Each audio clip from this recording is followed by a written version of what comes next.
Marxo'r. Bu juda noyob va chiroyli yovvoyi echki turi. Uning nomi ilon yeyuvchi degan ma'noni bildiradi. Lekin aslida u ilon yemaydi, balki ozuqa izlab ilonlar yashaydigan xavfli qoyalarga chiqib ketgani uchun shunday nom olgan. Marxo'rning eng asosiy belgisi uning buralgan shoxlaridir. Ular xuddi parmaga, vintga o'xshash shaklga ega bo'ladi. Erkak marxo'rlarning bo'ynida uzun va oppoq junlari, ya'ni soqollari bo'ladi. Bu ularga juda mahobatli ko'rinish beradi. O'zbekistonda bu jonivor faqat janubiy viloyatlarda, ya'ni Surxondaryoning baland tog'larida, Ko'hitang, Boysuntoqda uchraydi.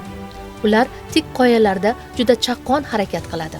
O'zbekistonda hozir atigi 400-450 ta atrofida marxo'rlar qolgan.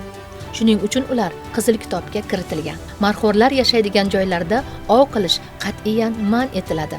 Ular Surxon davlat qo'riqxonasida davlat tomonidan alohida qo'riqlanadi.